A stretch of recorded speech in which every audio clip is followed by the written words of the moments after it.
Yo, watch where you're going. Hey, buddy, you want to get out of my way? Hey, I'm not the one that ran into you, buddy. Huh? Listen, dude, I don't know what you think you are, but you better back off. Is that a threat? Cause I'm a Ninja Turtle, and I don't take kindly to threats. Hiya!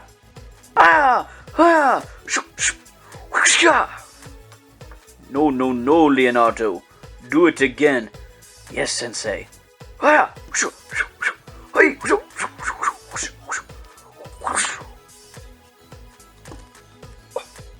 was very wrong. Again. Hey boys and girls, welcome to another super exciting, outrageous toy review. Today we're taking a look at two Teenage Mutant Ninja Turtles Out of the Shadows figures. We've got Casey Jones and Splinter. Casey's an all-new character for this movie. Splinter's coming back from the first film. This action figure looks pretty similar to that one, just with some new colors. So we're going to take them out of the package in just a moment to check them out. But first, let's take a peek at the back. You can see we've got our four main hero turtles. We've got three variant turtles. Leo in stealth disguise, Mikey in pirate costume, and Raph in wingsuit. Of course, Casey and Splinter. And the bad guys, Shredder, Foot Soldier, Bebop, Rocksteady, and Krang. Let's get these guys out of the package. Don't make me cut you. Here are these two guys out of the package. Casey Jones is wearing a sweatshirt and jeans. He comes with two rollerblade type accessories as well as his hockey stick. Splinter is wearing a brown robe and some sandals. He comes with a cane, a sword, and a scarab for it. Let's dig in and examine the details. We're starting off here with Master Splinter. He's a pinkish tan rat with a dark brown robe. It's got some little turtle details on his lapel here, and he actually has a little necklace around his neck that has a turtle on it. Let me see if I can... You see it right there? If I get the lighting just right, a little turtle. He also has a little Chinese symbol on his back there that's all painted black. He's not too bad. Paint app-wise, he's got a little gold belt on. His sandals, the edges of his sandals are painted and the wraps there are painted. The space between his toes is left brown, but that would be a really tough spot to paint, I think. As far as articulation goes, Splinter's head can turn side to side pretty well. His shoulders move up, but they do get stopped by his robe. He has a swivel cut at his elbow, and then he has wrist articulation. So it's pretty good for Splinter. Down below, he's got articulation at his legs, but with the robe, I really don't know what you're going to do with that. His tail doesn't seem to move at all, but I guess the feet, maybe being able to move, can help you balance him a little bit, but you're not going to get any dynamic poses with his legs. Splinter's cane is light tan with a red paint app for the wraps around it. It's very soft and flexible, but it's the perfect length for it to touch the ground in most casual poses. Splinter's sword is made out of a very light gray plastic, but it is pretty stiff. His scarab is made out of a very flexible, soft brown plastic. It does have these little bumps on it that I thought maybe could peg into him somewhere. But I looked all over his robe, I didn't see any place. But it would be kind of cool if it could, like, hook on to, like, the edge of his belt or the back of him somehow. But it doesn't seem to be the case. I didn't have the figure from the first movie, and I think this is pretty much exactly the same figure, just repainted.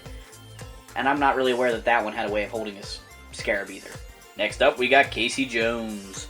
I want to start by commenting on how great the depth is in his face sculpt. If you look at Casey here, you can see his eyes, maybe his mouth there, underneath that mask. It's really, really cool. Unfortunately, the mask is non-removable. I looked at it really carefully, and it appears that the mask and the ears are actually attached to each other, and they're glued onto the head that has the face on it there. And I could kind of tell because this one side here is not perfectly lined up. If you look really carefully, right back there, it seems like a little spot of gray that never got painted flesh tone, and that's what made me realize that the ears and the mask are glued on. But I don't care. I mean, it'd be great if the mask came off, but I love the way they created this depth in the face there by doing this technique. Casey has a very slender build, especially compared to the Turtles and villains, who all have very bulky builds.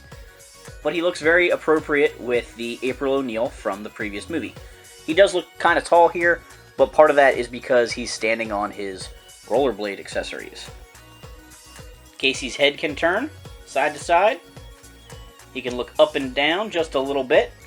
He's got nice shoulder articulation, so he can put his arms up and out to the side. He's got elbow articulation and wrist articulation.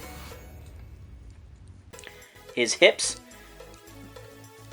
are on a swivel there. They don't really go out to the side much, but they can go forward. And if you put them forward, then you can kind of roll them to the side. So he gets a pretty good range of motion, but it gets a little bit awkward. And then he's got nice knee joints. So he's very, very posable. Maybe not perfect, but pretty decent. I wish that his hips could go out a little bit wider in a straight pose. I guess you can kind of get a skater pose if you put his hips out to the side. But you can't readjust his feet then, and he becomes sort of like a ballerina down there. Moving on to Casey's accessories. He comes with a black hockey stick. It's very gummy, very flexible. And then he has his rollerblades. And they're not normal rollerblades. If you look at them carefully, they look like he broke an office wheelie chair and duct taped them to his feet. Which is a little weird, a little lame maybe. I don't know if this will be the case in the whole movie, or maybe there's a funny scene where he has to make do. But it's kind of bizarre. I don't know. I don't want to condemn the toy for having these weird rollerblades. He can stand on them. The wheels do not roll. They work. He balances on it, but it's just a little bit cheap seeming. I don't know. If they're trying to make him a vigilante with no money. I mean, if he's into hockey enough to have a hockey mask, he probably owns rollerblades.